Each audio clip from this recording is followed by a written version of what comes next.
নমস্কার সম্মানী দর্শকবৃন্দ, আধার কার্ড রিলেটেড একটি নতুন অ্যাপ্লিকেশন লঞ্চ অর্থাৎ অ্যাপ একটি নতুন চালু করা হয়েছে।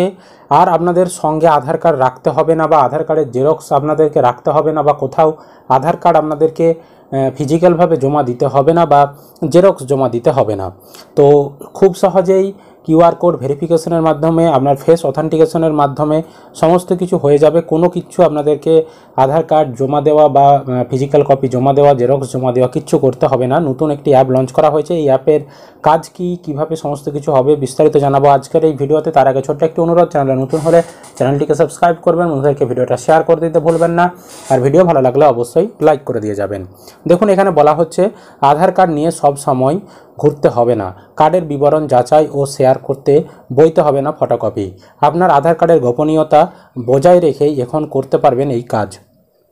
মঙ্গলবার এই উপলক্ষে বড় উদ্যোগ নিয়েছে কেন্দ্রীয় সরকার। কি নতুন উদ্যোগ নিয়েছে সরকার? না, এদিন ডিজিটাল সুবিধা এবং গোপনীয়তায় জোর দিয়ে একটি বড় পদক্ষেপ নিয়েছে কেন্দ্রীয় সরকার। মঙ্গলবার একটি নতুন আধার অ্যাপ চালু করা হয়েছে। এই নতুন অ্যাপ আনায় ব্যবহারকারীদের আধারের বিবরণ ডিজিটালভাবে যাচাই ও শেয়ার করতে ফিজিক্যাল কার্ড বহন বা ফটোকপি জমা দিতে হবে না। মঙ্গলবার নয়াদিল্লিতে অ্যাপটি আনুষ্ঠানিকভাবে কেন্দ্রীয় ইলেকট্রনিক্স এবং আইটি মন্ত্রী অশ্বিনী বৈষ্ণব চালু করেছেন। এই উদ্যোগ নিয়ে কি বলছেন মন্ত্রী? আজ এই ডিজিটাল উদ্ভাবনের গুরুত্ব তুলে ধরে মন্ত্রী অ্যাপটিকে আধার যাচাইকরণ সহজ, দ্রুত ও আরও সুরক্ষিত করার একটি পদক্ষেপ হিসাবে বর্ণনা করেছেন। কেন্দ্রীয় মন্ত্রী বলছেন যে নতুন আধার অ্যাপ মোবাইল অ্যাপের মাধ্যমে ফেস আইডি যাচাই করা যাবে, কোনো ফিজিক্যাল কার্ড বা ফটোকপি ছাড়াই করা যাবে এই কাজ। খোদ অশ্বিনী বৈষ্ণব সোশ্যাল মিডিয়া প্ল্যাটফর্মে এই পোস্ট করে তিনি ভিডিও বার্তাও দিয়েছেন। কোথায় আলাদা এই অ্যাপ? কেন্দ্রীয় মন্ত্রী বলেছেন এই অ্যাপ আধার ব্যবহারকারীদের প্রয়োজনীয় ডেটা নিরাপদ রাখতে ও শেয়ার করার সুবিধা দেয়।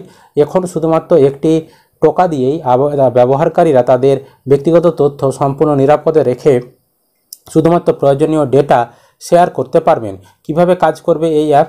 অ্যাপটির স্ট্যান্ড আউট বৈশিষ্ট্যগুলির মধ্যে একটি হলো ফেস আইডি যাচাইকরণ, যা নিরাপদে যাচাইকরণ সম্পূর্ণ করে।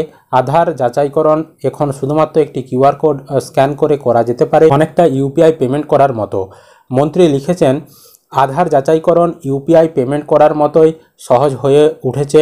ব্যবহারকারীরা এখন তাদের গোপনীয়তা নিশ্চিত করার সাথে সাথে তাদের আধার বিবরণ ডিজিটালভাবে যাচাই করতে ও শেয়ার করতে পারবেন। এই নতুন ব্যবস্থার ফলে লোকেদের আর হোটেলে, দোকান, বিমানবন্দর বা অন্য কোনো জায়গায় যেখানে যাচাইকরণ করা হয় সেই যাচাইকরণ পয়েন্টে তাদের আধার কার্ডের মুদ্রিত কপি মানে ফিজিক্যাল কপি দেখাতে হবে না, আধার কার্ডের যে অরিজিনাল কপি সেটা দেখাতে হবে না। অ্যাপটি বর্তমানে বিটা অর্থাৎ পরীক্ষার পর্যায়ে রয়েছে।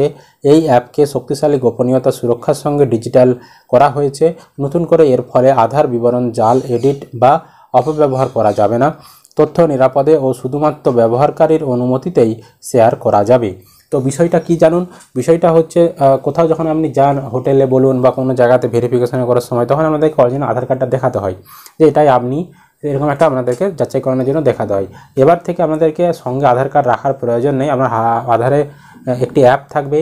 সেই অ্যাপটি আপনি খুব সহজেই কিউআর কোড, তাদের কাছে কিউআর কোড থাকবে, মানে সেই সংস্থার কাছে। ধরুন হোটেলে যাচ্ছেন, হোটেলে একটা কিউআর কোড থাকবে, বা আপনি কোনো বিমানবন্দরে যাচ্ছেন সেখানে কিউআর কোড থাকবে। তো সেই কিউআর কোডটা আপনার ওই অ্যাপ থেকে স্ক্যান করে দেবেন, দিয়ে আপনার ফেসের অথেন্টিকেশন মানে ফেসের ছবি তুলবে, দিয়ে সাথে সাথেই তাদের যে কিউআর কোড হচ্ছে তাদের মেশিনে দেখিয়ে দেবে যে এই ব্যক্তিটা সঠিক, এবং আপনার তথ্যটা সেখানে ভেরিফাই হিসাবে দেখিয়ে দেবে। এর ফলে আপনাকে ভেরিফিকেশন করে নিয়ে গেল এবং আপনার কোনো আধার কার্ডের কোনো ডিটেলস তাদের কাছে পৌঁছালো না। ঠিক আছে, আধার নাম্বারও তারা দেখতে পেলো না, আপনার কোনো কিছু দেখতে পেলো না, শুধু দেখিয়ে দেবে যে হ্যাঁ এটা অথেন্টিকেট এবং আপনার ভেরিফিকেশনটা হয়ে গেল, সেটা শুধুমাত্র তাদেরকে দেখিয়ে দেবে। হোটেল কর্তৃপক্ষ বলুন বা বিমানবন্দর কর্তৃপক্ষ বলুন, তারা জেনে নিল যে হ্যাঁ এটাই আপনি, এবং আপনার সেটা অ্যাপ দ্বারা ভেরিফিকেশন হয়ে গেল। কিন্তু তারা আপনার আধার নাম্বারটাও দেখতে পেলো না, কিছুই দেখতে পেলো না। নইলে আপনারা যখন জেরক্স জমা দেন হোটেলে থাকার সময় বা বিমানবন্দরে বা অন্য কোনো কাজে, সেখানে কী হয়, আপনার আধারের সমস্ত তথ্য তাদের কাছে কিন্তু রয়ে যায়। এক্ষেত্রে কিন্তু গোপনীয়তা বজায় রাখা যাবে। তবে এই যে অ্যাপটি চালু করা হয়েছে এটি কিন্তু বিটা অর্থাৎ পরীক্ষামূলক পর্যায়ে রয়েছে। হ্যাঁ, পরীক্ষামূলক পর্যায়ে রয়েছে, তাই আপনাদেরকে সমস্ত কিছু ডেমনস্ট্রেশন করে দেখাতে পারলাম না। তবে যখন এটা সমক্ষে চালু হয়ে যাবে বা সবার জন্য চালু হয়ে যাবে, তখন আপনাদেরকে দেখিয়ে দেবো এই অ্যাপটা কিভাবে কাজ করে। এটা কিন্তু মঙ্গলবার এটা জাস্ট সূচনা করা হয়েছে। এরপর জনসমক্ষে আস্তে আস্তে কিন্তু পরীক্ষামূলক পর্যায়ের পর আনা হবে। তো এই উদ্যোগ আপনাদের কেমন লাগলো অবশ্যই কমেন্ট করে জানাবেন। ভিডিও ভালো লাগলে লাইক করবেন, বন্ধুদেরকে ভিডিওটা শেয়ার করে দিতে ভুলবেন না। চ্যানেলে নতুন হলে চ্যানেলটিকে অবশ্যই সাবস্ক্রাইব করে রাখবেন।